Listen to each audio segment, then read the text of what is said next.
नमस्कार माताओं और बहनों, कैसे हैं आप लोग। आपका हमारे चैनल में स्वागत है। आज मैं आपको वट सावित्री व्रत की तिथि, पूजा विधि, महत्व और इसके फल के बारे में बताऊंगी।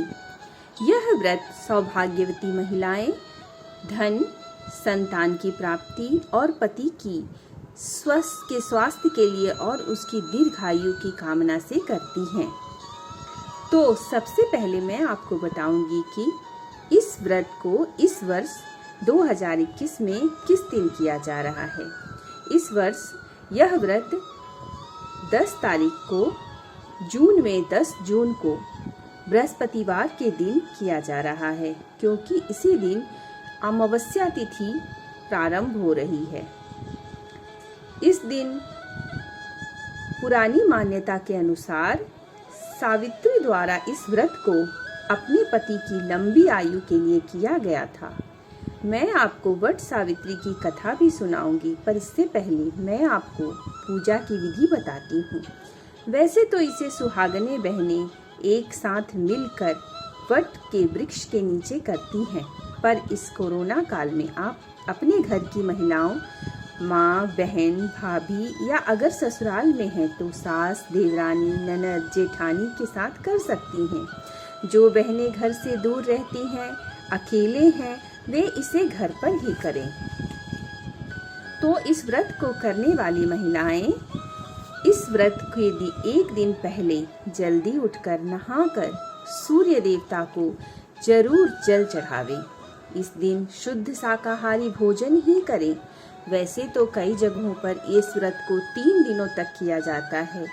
वहाँ पर पहले दिन इसे शुद्ध शाकाहारी भोजन के साथ प्रारंभ करते हैं। दूसरे दिन यानी कि व्रत से एक दिन पहले फलाहार किया जाता है, और जिस दिन अमावस्या तिथि होती है उस दिन सुबह भगवान को प्रणाम करके उनकी पूजा करके और तब वट वृक्ष की पूजा करने का नियम है। उसके बाद वह महिलाएं मीठा पदार्थ यानी कि खीर या फिर हलवा कुछ भी खाती हैं दिन भर। लेकिन कई जगह यह व्रत एक ही दिन किया जाता है, जिस दिन अमावस्या तिथि पड़ रही हो, ज्येष्ठ मास की अमावस्या। तो सबसे पहले हम आपको बताते हैं कि आपको एक दिन पहले शुद्ध शाकाहारी ढंग से इस व्रत का प्रारंभ करना चाहिए, और उसके बाद अगर घर पर ही इस व्रत को कर रहे हैं तो व्रत से एक दिन पहले घर में किसी गमले में या आंगन में एक वट का छोटा सा पौधा लगाएं। अगर आप वट वृक्ष के नीचे जाके करते हैं तो सबसे उत्तम है, लेकिन अगर आप वट वृक्ष के पीछे नीचे नहीं जा सकते हैं तो आप इसके छोटे से पौधे को घर के आंगन में या फिर छोटे से किसी गमले में लगा करके रखें, क्योंकि धार्मिक मान्यता के अनुसार वेदों में लिखा हुआ है कि इस वट वृक्ष पर त्रिदेव का यानी कि ब्रह्मा, विष्णु और महेश तीनों का वास होता है। इसलिए इसे व्रत वाले दिन कभी भी नहीं तोड़ना चाहिए, ना ही कहीं से उखाड़ना चाहिए। इसे हमेशा एक दिन पूर्व ही लगाएं। वट सावित्री व्रत के दिन सुबह सूर्योदय से पहले उठना चाहिए। अच्छी तरह से घर और जहाँ पूजा करने वाली स्थान है उस स्थान की साफ सफाई करें। वहाँ रंगोली या अल्पना बनाकर उस पर वट वृक्ष के पौधे को रखें। यदि पौधा पहले से मौजूद है तो वहाँ पर आप सुंदर तरीके से एक रंगोली या अल्पना बनाएं। इसके बाद एक कलश में जल भरकर उसमें आम का पल्लव डालें, उसमें रोली लपेटकर उस पर चंदन लगावें, फिर फूल या फूल माला पहनावें। इसे हम गणपति का प्रतीक मानते हैं। हम किसी भी पूजा पाठ में सबसे पहले गणपति की पूजा करते हैं। तो जब हम यह कलश रखते हैं तो एक तरीके से हम वहाँ पर गणपति की स्थापना करते हैं। अब वट वृक्ष के पत्तों पर प्रसाद में सीजनल फल जैसे कि इस गर्मी के मौसम में आम, तरबूज, खीरा, केला, लीची, खरबूजा इत्यादि बाजार में आसानी से उपलब्ध होता है। और ख़ास तौर पे इस व्रत में आम का बहुत ही विशेष महत्व है। यहाँ तक कि जब हम वट वृक्ष को जल चढ़ाते हैं उस वक्त भी हमें हाथ में एक छोटा सा आम का फल लेकर और जिस कलश से हम जल चढ़ाते हैं उस कलश से इस प्रकार से हम वट वृक्ष की जड़ में जल चढ़ाएं कि वह आम के ऊपर से गिरते हुए जाए। इसके बाद इन सभी फलों का प्रसाद बनाकर हमें वट वृक्ष के नीचे वट के पत्तों पर ही नैवेद्य रखना चाहिए। इस व्रत में चने का भी बहुत महत्व है, तो इसलिए एक दिन पूर्व ही रात के समय में चने को, काले चने को भिगो दें और सुबह उन चनों का भी प्रसाद बनावे, उन चनों को भी रखें प्रसाद में। हमारी जो यूपी की महिलाएं हैं, जो यूपी की बहनें हैं, वो लोग अपने घर में हलवा, पूरी, गुलगुले, इन सब चीज़ों को पकवान के रूप में प्रसाद में चढ़ाती हैं। और हमारे बिहार की जो महिलाएं बहनें हैं वो लोग ठेकुआ, गुजिया, खुरमा, अनरसा, इस तरह के पकवान 1 से 2 दिन पूर्व बना लेती हैं और उसे भी प्रसाद के रूप में वट वृक्ष के नीचे अर्पित करती हैं।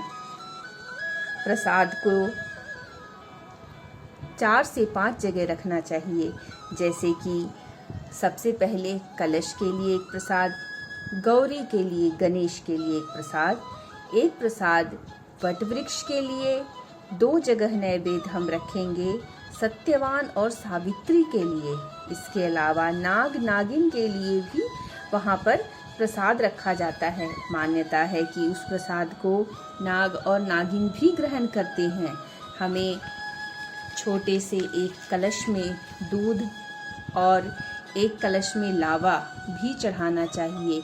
ऐसी मान्यता है कि इसे नाग नागिन ग्रहण करते हैं। वट सावित्री की व्रत कथा। अब मैं आपको वट सावित्री की व्रत कथा बताती हूँ। मध्य प्रदेश यानी कि मद्रास में एक धर्मात्मा, सभी प्राणियों के हित में तत्पर रहने वाला, राजधानी तथा राज्य में रहने वाली प्रजाओं का प्रिय अश्वपति नामक राजा था, जो कि क्षमाशील, संतान रहित, सत्यवादी और इंद्रियों को वश में रखने वाला था। एक समय वह राजा प्रभास क्षेत्र की यात्रा से निमित्त वहां पर आया और विधि पूर्वक यात्रा करता हुआ सावित्री के स्थल पर पहुंचा। वहां पर उस राजा ने अपनी रानी के साथ इस व्रत को किया, जो सावित्री के नाम से प्रसिद्ध सभी प्रकार की कामनाओं को पूर्ण करने वाला है। कमंडलू को धारण करने वाली वह सावित्री देवी दर्शन देने के बाद पुनः अदृश्य हो गई और बहुत दिनों के बाद उसी राजा के यहाँ देवी के समान रूप वाली कन्या के रूप में उत्पन्न हुई। सावित्री की प्रसन्नता के प्राप्त तथा सावित्री की पूजा करने के बाद हुई, अतः राजा ने ब्राह्मणों की आज्ञा से उसी कन्या का नाम सावित्री ही रखा। वह राजकन्या सावित्री साक्षात शरीर धारण की हुई लक्ष्मी के समान शोभित होती हुई बढ़ने लगी और धीरे धीरे सुकुमार अंगों वाली वह यौवनवती हुई। इसके मध्य भाग सुंदर थे, जो सुवर्ण प्रतिमा के समान दिखाई पड़ती थी। जो लोग उसे देखकर यही कहते कि यह कोई देव कन्या है। कमल के समान विशाल नेत्रों वाली एवं तेज से अग्नि के समान प्रज्वलित होती हुई वह सावित्री महर्षि भृगु द्वारा कहे हुए सावित्री व्रत को करने लगी, जिसके आरंभ में सुंदर वर्ण वाली उसने उपवास करके शिर को स्नान की हुई सावित्री देवता की प्रतिमा के पास जाकर अग्नि में हवन करके ब्राह्मणों के स्वस्ति वाचन कराया और उस ब्राह्मणों के अविष्ट पुष्पांजलि ग्रहण करके सखियों से घिरी हुई लक्ष्मी देवी के समान सुंदर रूप से सुशोभित हुई। वरारोह वह राजकन्या समीप में जाकर पिता के चरणों में प्रणाम कर तथा प्रथम प्राप्त पुष्पांजलि को निवेदित कर हाथ जोड़कर राजा के पार्श्व में स्थित हुई। उससे यौवावस्था को प्राप्त हुई देखकर राजा उसके विषय में मंत्रियों से सलाह लेकर राजकन्या से कहने लगे, हे पुत्री, तुम्हें योग्य वर को देने का समय आ गया है। मुझसे कोई तुम्हें मांगने के लिए भी नहीं आता और मैं भी विचार करने पर तुम्हारे अनुरूप वर को नहीं पा रहा हूँ। अतः हे पुत्री, देवताओं के निकट मैं जिस तरह निंदनीय न हूँ वैसा तुम करो। इसलिए हे पुत्री, मैं तुमको भेज रहा हूँ कि तुम स्वयं अपने योग्य वर ढूंढ लो। वृद्ध मंत्रियों के साथ शीघ्र जाओ और मेरी बात को मानो। इसके बाद जैसा कहते हैं वैसा ही होगा। ऐसा कहकर सावित्री घर से निकलकर राज्यवंशियों के रम्य तपोवन की ओर चल पड़ी। और वहां पहुंचकर माननीय वृद्धजनों को प्रणाम कर सभी तीर्थों और आश्रमों में जाकर पुनः मंत्रियों के साथ सावित्री अपने गृह पर आ गई और वहां पर पिताजी के समक्ष पवित्र देवर्षि नारद को बैठे हुए देखा। आसन पर बैठे हुए नारद जी को प्रणाम कर मुस्कुराती हुई जिस कार्य के लिए वन में गई थी सारी कथा उसने कहने लगी। सावित्री बोली, हे देवर्षि नारद जी, शाल्व देश के धर्मात्मा धूमतसेन नाम के विख्यात एक क्षत्रिय राजा हैं जो दैववश अंधे हो गए हैं। उस समय उनको छोटा सा एक बालक और उसकी छोटी माँ थी। ऐसे ही समय में अवसर पाकर उनका पूर्व बैरी रुक्मी नामक एक सामंत राजा ने उससे राज्य छीन लिया। अतः वे आर्य धूमतसेन छोटे बच्चे के साथ लिए हुए अपनी स्त्री के साथ जंगल की ओर चल दिए। उनका वह पुत्र वन में ही बड़ा होकर परम धार्मिक सत्य बोलने वाला है, अतः उसके अनुरूप पति समझकर मैंने उसे मन से वरण कर लिया है। यह सुनकर नारद जी ने कहा, हे राजन, सावित्री ने यह बड़ा कष्टप्रद कार्य कर डाला। बल बुद्धि होने के कारण इसने केवल गुणवान समझकर सत्यवान को वरण कर लिया है। उसके पिता सत्य बोलता है, माता सत्य बोलती है और वह स्वयं भी सत्य बोलता है। इससे उसका नाम मुनियों ने सत्यवान रखा है। उसको नित्य घोड़े प्रिय हैं और वह मिट्टी के घोड़े बनाया करता है तथा चित्र में भी घोड़े को लिखते रहता है। उससे उसे चित्राश्व नाम भी दिया गया है। भी कहते हैं सत्यवान दान और गुणों में रंतिदेव के शिष्य के समान है, ब्राह्मणों की रक्षा करने वाला और सत्यवादी और अशीनर शिवी के समान है, यताति के समान उदार, चंद्रमा के समान देखने में प्रिय लगने वाला है, किंतु उसमें केवल यही एक दोष है, दूसरा कोई नहीं कि सत्यवान आज से ठीक 1 वर्ष पर क्षीण आयु हो जाने के कारण देह त्याग कर देगा। यह बात सुनकर राजकन्या सावित्री ने राजा से कहा, राजा लोग किसी से एक बार कोई बात कहते हैं, ब्रह्म देवता एक ही बार कहते हैं और एक ही बार कन्या दी जाती है। ये तीनों कर्म एक ही बार किए जाते हैं, बारंबार नहीं। दीर्घायु हो अथवा अल्पायु, गुणवान हो अथवा निर्गुण, वर को एक बार वरण किया जाता है। अब दूसरे वर को वरण नहीं करूंगी। पहले मन से निश्चय करने के बाद उसे वाणी द्वारा प्रकट किया जाता है, पुनः उसके बाद कर्म द्वारा किया जाता है। इससे प्रत्येक कार्य में मन में प्रमाण माना जाता है, अर्थात मन के विरुद्ध कार्य नहीं किया जाता है। नारद जी ने कहा, हे राजन, यदि आपको भी इष्ट हो तो अपनी पुत्री सावित्री का कन्यादान निर्विघ्नता के साथ शीघ्र कर डालिए। ऐसा कहकर नारद जी आकाश मार्ग से स्वर्गलोक चले गए। उसके बाद राजा ने भी शुभ मुहूर्त में समवर्ती वेदों के परागामी ब्राह्मणों के द्वारा पुत्री सावित्री का विवाह संबंधी सभी कार्य संपन्न कर दिया और तांडवी सावित्री भी मनोभिलाषित उस सत्यवान को पति के रूप में पाकर ऐसी प्रसन्न हुई जैसे कोई पुण्यवान पुरुष स्वर्ग को पाकर प्रसन्न होता है। उस समय केवल एक भार्या सावित्री ही ऐसी थी जिसके चित्त में रात दिन जो नारद की कही हुई बात थी उसकी याद बनी रहती थी। उसके बाद बहुत दिन बीत जाने पर वह समय आ गया जिसमें सत्यवान को मरना था। अतः सावित्री नारद की कही हुई मरण तिथि को हृदय में गिनती हुई ज्येष्ठ मास की शुक्ल पक्ष की 12वीं तिथि को सायकाल में आज से चौथे दिन मेरे पति मर जाएंगे, यह सोचकर 3 रात्रि तक निराहार व्रत रहने का उद्देश्य रखकर रात दिन आश्रम में स्थिर रूप से रहने लगी।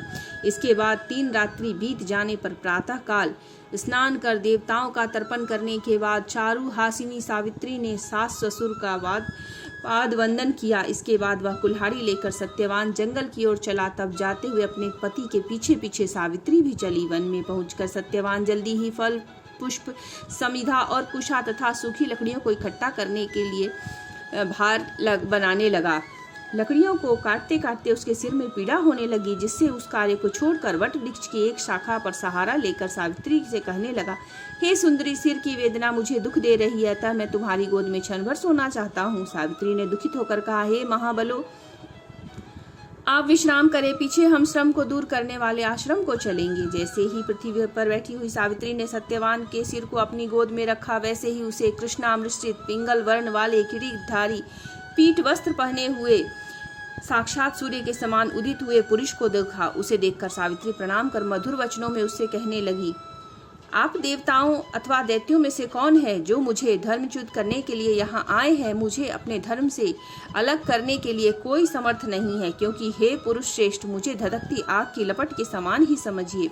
यमराज ने कहा, मैं सभी प्राणियों के लिए भयंकर और कर्मानुसार उनका उचित दंड देने वाला यम हूँ। तो हे पतिव्रता सावित्री, समीप में पड़े हुए तुम्हारे इस पति की आयु समाप्त हो गई है, इसे यमदूत पकड़ कर नहीं ले जा सकेंगे, इसलिए मैं स्वयं आया हूँ। ऐसा कहकर फांस को लिए हुए यमराज ने सत्यव्रत के शरीर से सत्यव्रत अर्थात सत्यवान के शरीर से अंगुष्ठ मात्र सहित वाले पुरुष को बलपूर्वक निकाल लिया। देवी ने कहा, हे देवी, सावित्री के द्वारा किया हुआ यह व्रत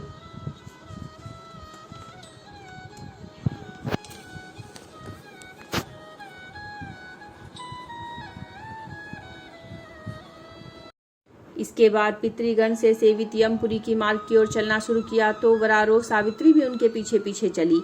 यम ने पतिव्रता होने के नाते चलने में न थकती हुई उससे कहा, हे सावित्री, एक मुहूर्त हुआ तुम यहाँ तक मेरे साथ आ गई, अब लौट जाओ। हे विशाल नेत्रों वाली, जब भी कोई जीव बिना आयु समाप्त हुए इस यमपुरी के मार्ग पर नहीं आ सकता।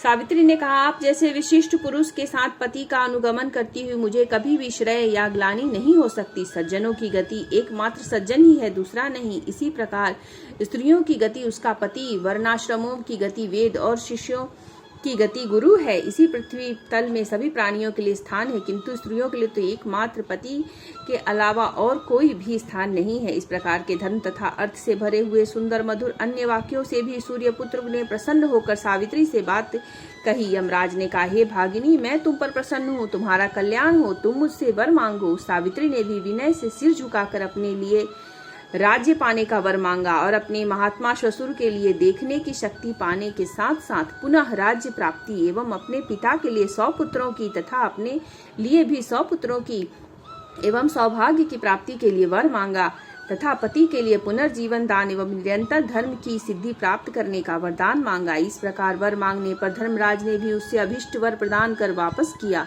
इसके बाद सावित्री पति का जीवन दान प्राप्त कर प्रसन्न चित्त होती हुई अपने पति के साथ शांति से अपने आश्रम को चली गई। सावित्री ने ज्येष्ठ मास की पूर्णिमा के दिन इस व्रत को किया था, जिसके प्रभाव से सास ससुर को नेत्र की प्राप्ति हुई। उसके बाद उन्हें निष्कंटक अपने देश तथा राज्य की प्राप्ति हुई और सावित्री के पिता को 100 पुत्रों तथा सावित्री को भी 100 पुत्रों की प्राप्ति हुई। इस प्रकार जो भी महिलाएं, बहनें या माताएं इस व्रत को करती हैं, उनको भी सावित्री के ही समान सौभाग्य की प्राप्ति होती है। इस कथा का श्रवण करने के बाद आप वट वृक्ष को चारों तरफ से दीपक जलावें और अगरबत्ती भी जलाएं। मौली धागा लेकर के जल चढ़ाते हुए वट वृक्ष में लपेटें। 5 बार परिक्रमा करें। हर परिक्रमा के समाप्त होने पर जल चढ़ावे और वट वृक्ष को प्रणाम करें। प्रणाम करते समय सौभाग्य की प्राप्ति के लिए आशीर्वाद मांगे। जब आपकी परिक्रमा पूरी हो जाए तब आप वट वृक्ष की आरती करें और उसके बाद इसमें दिन भर ही भोजन किया जाता है। भोजन में आप मीठे पदार्थ यानी कि आप खीर खा सकते हैं, फल खा सकते हैं, परंतु सूर्यास्त के बाद भोजन ग्रहण ना करें। इस व्रत को करने से क्या फल प्राप्त होता है यह भी मैं आपको बताऊंगी। इसको करने से अखंड सौभाग्य और पति, परिवार तथा सभी जो हमारे रिश्तेदार हैं, नाते रिश्तेदार हैं, संतान है हमारी, उसके स्वास्थ्य की कामना करते हैं हम, उनको अच्छा स्वास्थ्य मिलता है, पति की दीर्घायु होती है, वो स्वस्थ रहते हैं, घर में धन संपत्ति और अच्छा स्वास्थ्य सबका बना रहता है। इस व्रत के दूसरे दिन सुबह उठकर पारण के लिए आप सबसे पहले स्नान करें। उसके बाद घर में इष्ट देव की और सभी देवों की पूजा करें। जितने भी बड़े हों घर में उनको प्रणाम कर उनका आशीर्वाद लें, पति को प्रणाम कर उनका आशीर्वाद लें और उसके बाद पारण करें। इस तरीके से इस व्रत को किया जाता है। तो कैसा लगा आपको हमारा वीडियो? अगर अच्छा लगा है तो आप इसे लाइक करें, सब्सक्राइब करें और बेल आइकन ज़रूर दबाएं, जिससे कि मैं जब कोई भी व्रत त्यौहार आएगा उससे जुड़ी हुई वीडियो बनाती